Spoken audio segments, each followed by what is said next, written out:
Sebelumnya, selamat malam Pak Dendra. Perkenalkan saya Julian Ganda dengan akhiran NIM 156.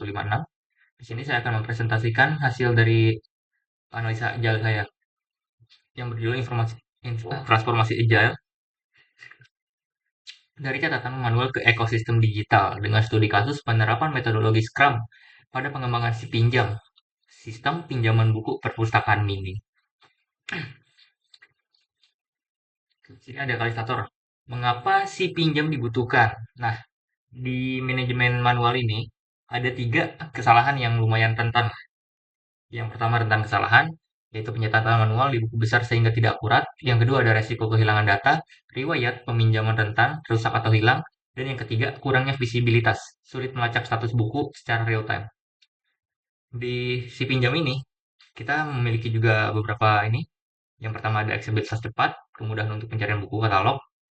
Yang kedua ada manajemen akurat, efisiensi pengelolaan data oleh admin. Terus yang ketiga ada otomatisasi, notifikasi batas waktu pengembalian, dan yang terakhir ada visibilitas data, yaitu replikasi laporan bulanan.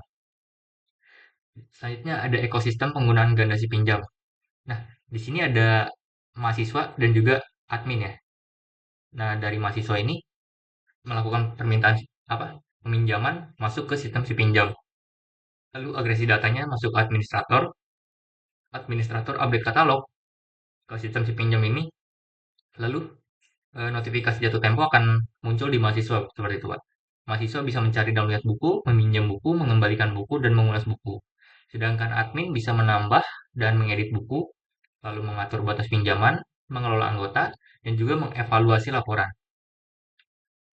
Di sini ada strategi rilis bertahap, arsitektur 3 sprint. Nah, sprint yang pertama nih, sprint card yang pertama, fondasi sistem, 1 minggu ya. Autentifikasi akun dan manajemen basis data buku. Tahapan ini pengguna tidak dikenali sistem. Lalu ada kedua, mesin inti. Kita ininya sama 1 minggu semua ya, Pak. Jadi, logika peminjaman, kalkulasi stok, dan pengembalian ini adalah jantung operasional perpustakaan. Dan yang ketiga ada pelengkap UI UX, laporan analitik. Isinya ada notifikasi, notifikasi cerdas, dan sistem ulasan, menambah nilai dan pengalaman pengguna. Jadi kompleksitasnya nilainya dari sprint 1 sampai sprint 3 itu meningkat, Pak.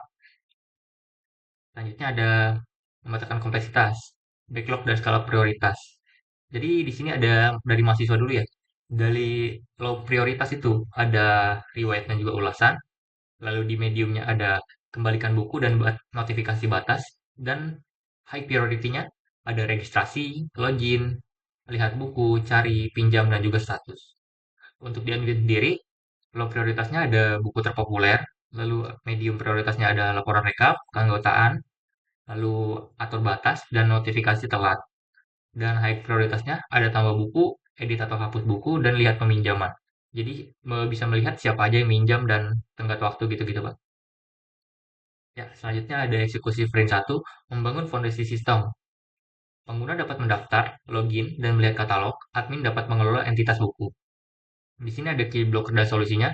Ada infrastruktur seksi, kebingungan metode system storage diselesaikan pragmatis menggunakan local storage. Lalu yang kedua ada logika pencarian, kompleksitas filter ganda, judul dan kategori sekaligus. Memakan estimasi waktu lebih. Lalu ada retroactive loop. Yang pertama ada evaluasi, estimasi waktu akurat, namun antarmuka rentan revisi. Dan yang kedua ada action time. Buat mockup UI sebelum fase coding, sprint berikutnya untuk mencegah perbaikan desain on the fly. Ada eksekusi 2, sprint 2, menghidupkan mesin pinjaman. Ya, implementasi siklus hidup buku, peminjaman oleh mahasiswa dan pemantauan oleh admin. Key block dan solusinya di sini ada logika waktu, bug pada kalkulasi tanggal pengembalian H+7 akibat ketidakkonsistenan format waktu. Dan juga ada edge classes. Validasi ekstra diperlukan untuk menolak pinjaman jika mahasiswa menebus batas maksimal 3 buku atau stok kosong. Lalu ada refleksi loop-nya, feedback user, fitur pengembalian rentan salah klik, dan action itemnya alokasikan waktu untuk testing manual yang komprehensif dan tambahkan dialog konfirmasi preventif pada aksi kritis. Selanjutnya ada eksekusi sprint yang ketiga, analitik dan penyempurnaan UI, UX. Nah, sprint goal-nya ada interpretasi fitur lengkap, Tingkat lanjut, notifikasi otomatis, ulasan, dan agresi data laporan bulanan. Kiblok dan solusinya ada pemrosesan data, logika cek notifikasi, otomatis berbasis tanggal bukti sangat kompleks, dan rendering UI-nya, waktu penyusunan antarmuka laporan membengkak karena tinggi volume agregasi data per bulan. Lalu di sini ada recursive loop-nya, feedback user sangat membutuhkan fitur expose data ke PDF atau juga Excel. Dan action time-nya di sini ada dokumentasi teknis yang harus dirapikan lebih awal. Komunikasi tim harus bergeser dari relatif saat error menjadi proaktif saat planning. Nah, di sini ada matriks sprintnya, korelasi kompleksitas dan proses ya, Pak.